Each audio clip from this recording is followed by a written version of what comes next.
जय हिंद दोस्तों, कैसे हैं आप सभी।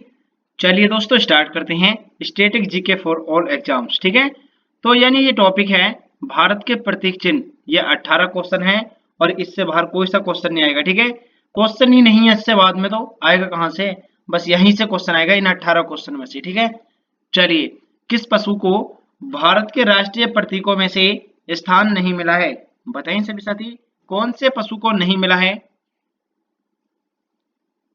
तो ये दोस्तों घोड़ा, सिंह, सांड ये सभी को मिला है, लेकिन ऊंट को नहीं मिला। तो राइट आंसर है इसका ऑप्शन नंबर ए। ठीक है, ऊंट। चलिए नेक्स्ट क्वेश्चन है, भारत का राष्ट्रीय धरोहर पशु कौन सा है। भारत का राष्ट्रीय धरोहर पशु कौन सा है दोस्तों। तो ये है दोस्तों हाथी, ऑप्शन नंबर डी। ठीक है, हाथी। चलिए नेक्स्ट क्वेश्चन है, स्वतंत्र भारत के राष्ट्रीय ध्वज का डिजाइन किसने बनाया था। स्वतंत्र भारत के राष्ट्रीय ध्वज का डिजाइन किसने बनाया था। तो दोस्तों यह बनाया था यानी कि पिंगाली बेकैया ने। ठीक है, पिंगाली बेकैया, ऑप्शन नंबर सी। ठीक है।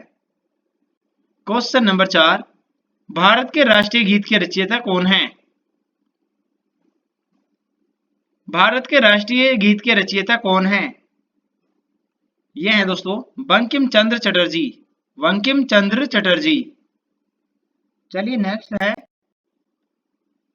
अब कौन सा कैलेंडर विश्व भर में सर्वमान्य है। इनमें से कौन सा कैलेंडर है जो पूरे विश्व में मान्य है।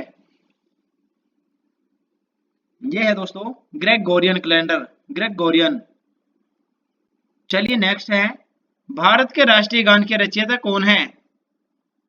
क्वेश्चन नंबर 6, भारत के राष्ट्रीय गान के रचयिता कौन है। यह है दोस्तों टैगोर, रविंद्रनाथ टैगोर। चलिए नेक्स्ट क्वेश्चन है, भारत के राष्ट्रीय ध्वज की लंबाई एवं चौड़ाई का अनुपात कितना है। तो इसका अनुपात है दोस्तों 3:2। ठीक है, राइट आंसर इसका सी। ठीक है, 3:2। वंदे मातरम किस ग्रंथ से संकलित है। वंदे मातरम किस ग्रंथ से संकलित है। तो ये है दोस्तों आनंद मठ। ठीक है, आनंद मठ से, ऑप्शन नंबर सी। ठीक है। चलिए नेक्स्ट है, राष्ट्रीय ध्वज के चक्कर में कितनी तीलियां होती हैं। राष्ट्रीय ध्वज के चक्कर में कितनी तीलियां होती हैं। ये होती है दोस्तों 24। राइट आंसर है इसका 24। चलिए नेक्स्ट है, भारत का राष्ट्रीय गान जनगण मन सर्वप्रथम कब और कहां गाया गया था। भारत का राष्ट्रीय गान जनगण मन ये कब और कहां गाया गया था। तो दोस्तों यह है यानी कि 1911 कलकत्ता में गाया गया था। ठीक है, 1911 कोलकाता। चलिए नेक्स्ट क्वेश्चन है, राष्ट्रीय ध्वज के बीच में बने धर्म चक्र का रंग कैसा होता है। राष्ट्रीय ध्वज के चक्र में, सॉरी, राष्ट्रीय ध्वज के बीच में बने चक्र जो धर्म चक्र होता है इसका रंग कैसा होता है। इसका रंग होता है गहरा नीला।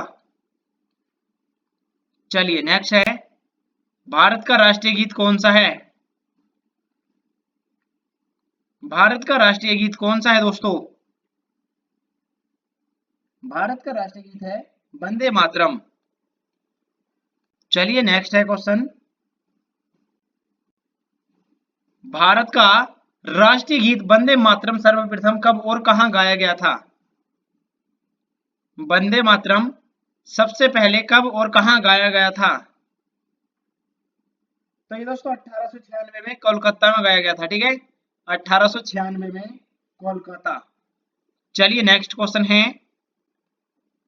भारतीय राष्ट्रीय प्रतीक में कितने शेर दिखाई देते हैं। भारतीय राष्ट्रीय प्रतीक चिन्ह में कितने शेर दिखाई देते हैं। तो ये दोस्तों 3 दिखाई देते हैं। ठीक है, 3, एक बीच में, एक इधर की साइड में, एक इधर की साइड में। ठीक है, जो पल्ली साइड वाला होता है वो नहीं दिखता। तो राइट आंसर है इसका ऑप्शन नंबर सी। ठीक है, 3। चलिए क्वेश्चन नंबर नेक्स्ट है, भारतीय प्रतीक चिन्ह की आधार पट्टी पर अंकित वाक्य सत्यमेव जयते कहां से लिया गया है। सत्यमेव जयते ये कहां से लिया गया दोस्तों? तो दोस्तों ये मुंडकोपनिषद से लिया गया है, ठीक है, मुंडकोपनिषद। राइट आंसर है इसका मुंडकोपनिषद यानी कि सी ठीक है। भारत का राष्ट्रीय आदर्श वाक्य इनमें से कौन सा है? भारत का राष्ट्रीय आदर्श वाक्य इनमें से कौन सा है? तो ये है दोस्तों सत्यमेव जयते, ठीक है, सत्यमेव जयते। ऑप्शन नंबर डी ठीक है, सत्यमेव जयते। चलिए क्वेश्चन है नेक्स्ट, भारत का राष्ट्रीय पंचांग किस पर आधारित है? भारत का राष्ट्रीय पंचांग किस पर आधारित है? तो ये शक संवत पर आधारित है, ठीक है, शक संवत पर आधारित है। ऑप्शन नंबर बी ठीक है, शक संवत।